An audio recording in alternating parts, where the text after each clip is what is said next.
Meeting ছিল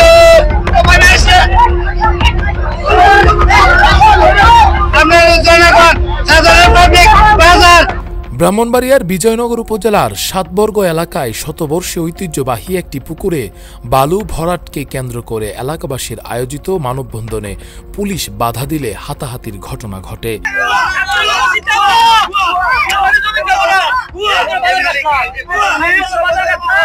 রোববার বিকেলে 3:30টার দিকে এই ঘটনাটি ঘটে। স্থানীয় সূত্রে জানা যায়, প্রায় 300 বছর পুরনো ঐতিহ্যবাহী পুকুরটি দখল করার উদ্দেশ্যে একটি প্রভাবশালী মহল বালু ভরাটের কাজ শুরু করে। এ ঘটনায় এলাকাবাসী প্রতিবাদ জানাতে মানববন্ধনের আয়োজন করেন, কিন্তু মানববন্ধন শুরু হতেই ঘটনাস্থলে পুলিশ পৌঁছে ব্যানার ছিঁড়ে ফেলে দেয়। এ সময় ইসলামপুর পুলিশ ফাঁড়ির এসআই মামুন উপস্থিত সাংবাদিকদের ভিডিও ধারণে বাধা দেন এবং এক সাংবাদিকের ক্যামেরা কেড়ে নেয়ার চেষ্টা করেন। স্কুলের বাজার, স্কুলের পুষ্কুনি, বাজারের পুষ্কুনি এবং সাধারণ মসজিদের পুষ্কুনি আপন একত্রভাবে কিভাবে মালিক আর শুধু আপন মালিক আমরা ছাত্র আছে এরা উঁচু করার লাগে দরকার। পরে এসআই রফিক ঘটনাস্থলে এসে পরিস্থিতি আরও উত্তপ্ত করে তোলেন, সাংবাদিকদের সঙ্গে অশোভন আচরণ করেন এবং পেশাগত দায়িত্ব পালনে বাধা দেন। ঘটনাস্থলে উপস্থিত সাংবাদিকরা অভিযোগ করেন, ঘটনাটি গুন্ডামির মতো আচরণ এবং পুলিশের পেশাদারিত্বের ঘাটতির স্পষ্ট প্রমাণ। ঘটনার এক পর্যায়ে সাংবাদিকরা ব্যানার ছেড়ার বিষয়ে এসআই মামুনকে প্রশ্ন করলে তিনি অপেশাদার আচরণ করেন। পরে বিষয়টি ম্যানেজ করার চেষ্টা করা হলেও সাংবাদিকরা তা প্রত্যাখ্যান করেন। বলেন, মানববন্ধনের ব্যানারটা কেন নিলেন এটা বলেন আগে। করুক না, অসুবিধা নাই, করুক। মানববন্ধনের ব্যানারটা কেন নিল এটা বলেন। হ্যাঁ, আইনকে অবশ্যই সহযোগিতা করবো আমরা, অবশ্যই সহযোগিতা করবো। ব্যানারটা কেন নিলেন? মানববন্ধনের এক পর্যায়ে বালু ভরাটের পক্ষে বিপক্ষের হাতাহাতির ঘটনাও ঘটে। অন্যদিকে স্থানীয় বাসিন্দারা অভিযোগ করেন, প্রশাসনের কিছু সদস্য পুকুর ভরাটকারীদের পক্ষে অবস্থান নিচ্ছেন। তাদের দাবি, 300 বছরের ঐতিহ্যবাহী এই পুকুরটি স্থানীয় জনজীবনের সঙ্গে অঙ্গাঙ্গিভাবে জড়িত। জনগণের মাঝে এটার আমাদের বিচার চাই, আনাইলে আমরা কোন জায়গায় বিচার আছে আমরা আসলে পাবলিকে দেখবো। আমি বলি স্যার, ইসলামপুরের মামুন স্যার, আর হইলো রফিক, আলীনগরের, আর হইলো শুক্কুর, আর হইলো জানো, তারা হইলো পুলিশের দালাল। মামুন স্যার আনছে, আমরা ব্যানার সহ মামুন স্যার মারছে। আপনারা কেন মানববন্ধন করছিলেন? আমরা মানববন্ধন করছিলাম। আমাদের পুষ্কুনি বড় হয় শাহজালাল মসজিদের পুষ্কুনি, এখানে উঁচু ঘরের পানি নাই, এখানে একটা বাজার, একটা স্কুল। যদিও তারা বিক্রি করে তাহলে মসজিদের আন্ডারে ন্যায্য মূল্য বিক্রি করবে।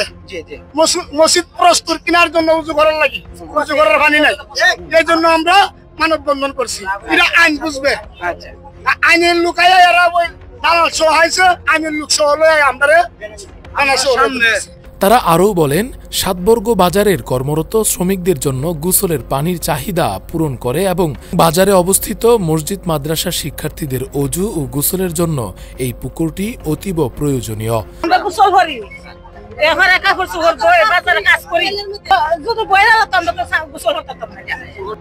বাজারের কোনো ধরনের অগ্নিজনিত দুর্ঘটনা থেকে রক্ষা পাওয়ার জন্য পানির চাহিদা পূরণ করে এই পুকুরটি। পুকুরের চারপাশে রয়েছে ঐতিহ্যবাহী শাহজালাল মসজিদ, একটি মন্দির, সাতবর্গ সরকারি প্রাথমিক বিদ্যালয় ও সাতবর্গ উচ্চ বিদ্যালয়। অনেক মানুষ, গরিব দুঃখী মানুষ সবাই আমরা পুষ্কিনি বললে অসুবিধা হবে। আমরা খুব বেসাবা করবো, আমরা পানির অভাব।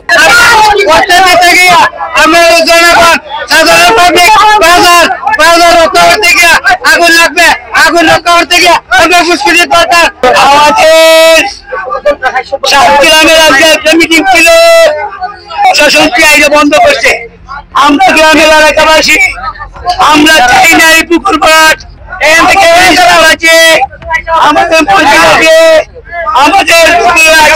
মসজিদের আমরা 80-90 বছরের যে মুরব্বী গুলা ছিল, অনেকে জিজ্ঞেস করছি যে মসজিদের ব্যাপারে কিছু জানেন কিনা।